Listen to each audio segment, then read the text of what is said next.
Romero, comisario de la exposición Vida del Palacio de Cibeles, edificio en el que nos encontramos en estos momentos, antiguo Palacio de Comunicaciones y hoy sede principal del Ayuntamiento de Madrid y del Centro Cultural Centro-Centro. La historia de este Palacio de Comunicaciones, o Correos como lo llamábamos siempre los madrileños, empieza a mediados del siglo XIX aproximadamente. Las oficinas de correos y telégrafos están en la Puerta del Sol. La Puerta del Sol ya está completamente saturada, la ciudad está empezando a extenderse, la última muralla ya ha desaparecido prácticamente porque se están construyendo los ensanches, el ensanche de Salamanca, el ensanche de Chamberí, los ensanches que hoy conocemos y que ya son, parece, tan antiguos, pues se empiezan a construir con el Plan Castro y bueno, pues se empieza a pensar en la necesidad de crear unos nuevos servicios de correos y ya pues a principios del siglo XX, justo empieza el reinado de Alfonso XIII en 1902 y el Estado ya decide que hay que sacar de allí, de la Puerta del Sol, esos servicios de correos y crear un gran edificio para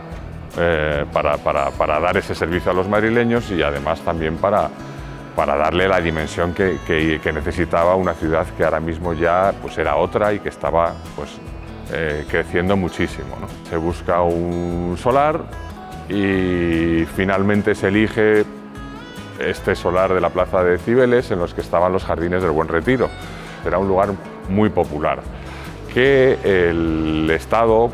habría cedido al ayuntamiento desde los años 1870 aproximadamente y que, digamos, en ese año de 1904, que es cuando se convoca el concurso para el Palacio de Comunicaciones y cuando se elige ese solar, el Estado le quita al ayuntamiento y decide que va a ser el lugar en el que se van a construir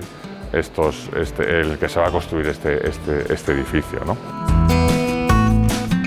Se convoca un concurso, como digo, en el mes de agosto de 1904, al que se presentan solamente 3 equipos y al que se da solamente un plazo de 2 meses para la entrega de los proyectos y resultan ganadores pues 2 jóvenes arquitectos, Antonio Palacios y Joaquín Otamendi, que bueno, habían formado una sociedad, acababan de cumplir 30 años, ellos se habían conocido estudiando la carrera en la calle de los Estudios, al lado de lo que entonces era la Catedral de San Isidro y bueno, pues esa sociedad habían ganado algún pequeño concurso, habían hecho algún proyecto, habían dado sus primeros pasos y dan el gran campanazo de ganar el concurso del Palacio de Comunicaciones con un proyecto que la Real Academia de Bellas Artes de San Fernando, que siempre tenía que dar su dictamen en los concursos, califica como de una creación genial. Ese proyecto se completa a lo largo del año 1905 y en el año 1907 se empiezan las obras. Estaba previsto que esas obras duraran 4 años y acabaron durando 12. Había un presupuesto inicial, ese presupuesto inicial se superó con creces. El solar del Palacio de Comunicaciones fue el último de los que se construyó de la Plaza de Cibeles. Cuando se eligió este lugar para construir el Palacio de Comunicaciones ya estaban construidos tanto el Palacio de Linares como el Banco de España y en la esquina de enfrente estaban los jardines del Palacio de Buenavista. Digamos que Antonio Palacios es el que llega el último a esta Plaza de Cibeles, que estaba recién reformada por el arquitecto municipal López Salaberry,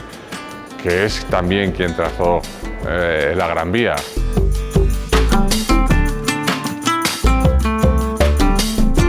Pues el edificio se organizaba en 2 zonas fundamentalmente, en lo que era el gran hall central, que era el espacio de atención al público, y luego toda la parte industrial que se articulaba en torno a la calle Montalbán y el pasaje de Alarcón. El pasaje de Alarcón era una continuación de la calle Ruiz de Alarcón, que en principio era calle y además bueno, pues hubo mucha polémica con el ayuntamiento porque el ayuntamiento quiso que se conservara esa calle como pública y que el tráfico pudiera consiguiendo pasar hasta la salida de la calle de Alcalá, pero Correos dijo que no, que eso tenía que ser un espacio para lo que era la gestión de toda la correspondencia, para la entrada y salida de camiones, para la entrada de todo lo que era el personal, digamos, administrativo por el pasaje del Alarcón y para la dirección general y para todos los funcionarios de alto rango que entraban por allí por la calle de Alcalá, y finalmente se cerró y se quedó incluido en el proyecto.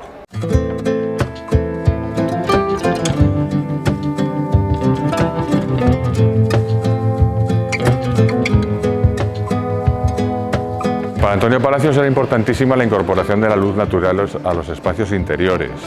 a los que no llegaba la luz de las ventanas de la fachada. Hay varios mecanismos, como son los techos de cristal, que en este caso están cubiertos por esas vidrieras de colores.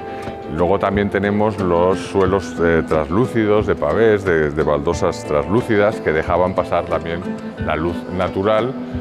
para poder iluminar la planta de abajo, e incluso en el suelo de planta baja hay toda una parte también para poder iluminar los sótanos, que eran de baldosas translúcidas.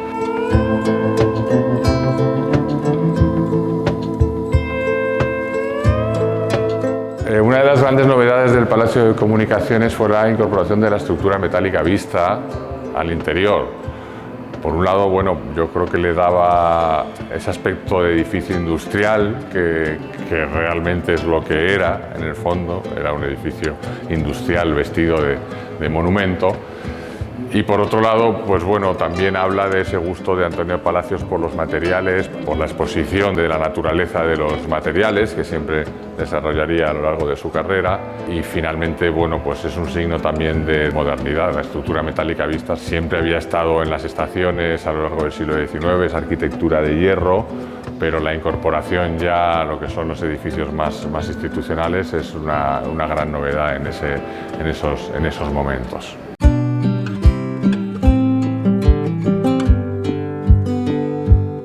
Estamos ante los mostradores originales del Palacio de Comunicaciones. Esto formaba parte del mobiliario original, también diseñado por el arquitecto, por Antonio Palacios. Aquí es donde los usuarios veníamos a escribir una dirección, a pegar un sello, y después nos dirigíamos ya a los mostradores de atención al público, detrás de los que estaban los funcionarios que atendían al público. Este espacio está, como vemos, iluminado a través de las grandes vidrieras del techo. Vemos esa preocupación de Antonio Palacios por dotar de luz natural a todos los espacios en la medida de lo posible.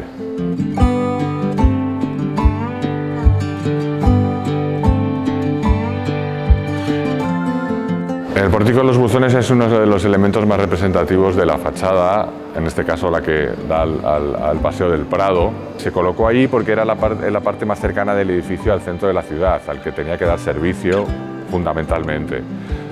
Era el único sitio, el único punto del edificio en el que se podía adivinar que esto era un edificio de correos, que nunca ha habido ningún rótulo, curiosamente, en este edificio, excepto en el pórtico de los buzones, en el que estaban señalados cada uno de los diferentes destinos. Recupera una figura clásica del urbanismo español, que es la de los soportales. Es un espacio exterior cubierto y al final es un espacio estancial, en el que también es un poco como un refugio que ofrece al ciudadano.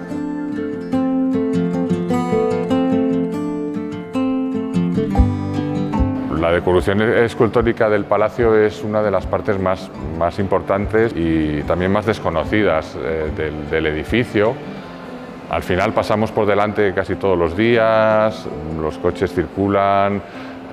pero no nos paramos mucho a mirar. Pero si nos detenemos es como una gran viñeta de dibujos animados en la que pasan miles de cosas, hay miles de historias y que es de una gran riqueza. En la fachada del palacio hay los grandes conquistadores, hay galeras romanas, está lleno de leones, criaturas fantásticas, Y si nos paramos un poquito a mirar, pues descubriremos grandes, pequeños secretos de la ciudad que pasan muy desapercibidos, como decía. Yo creo que Antonio Palacios era un arquitecto muy popular en todas sus referencias. Él se dirigía al gran público y al usuario, no era un arquitecto digamos, de cara a la galería, no era un arquitecto de cara a la profesión y no era tampoco excesivamente riguroso en sus referencias, era muy libre en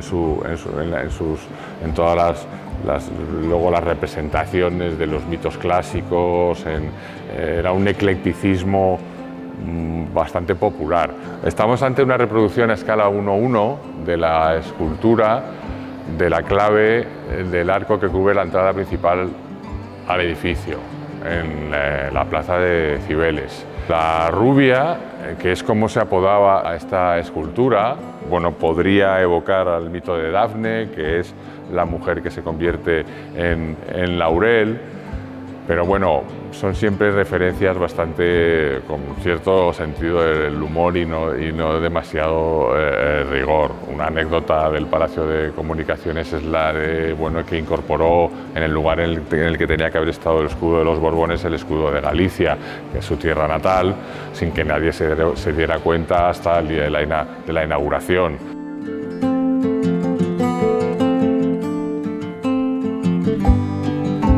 Gracias a Antiguos Cafés de Madrid por la visita a la exposición permanente Vida del Palacio de Cibeles, que se puede visitar todos los días entre las 10 de la mañana y las 8 de la tarde. También hay visitas guiadas a las que hay que apuntarse mediante cita previa en la página web del Centro del Ayuntamiento de Madrid.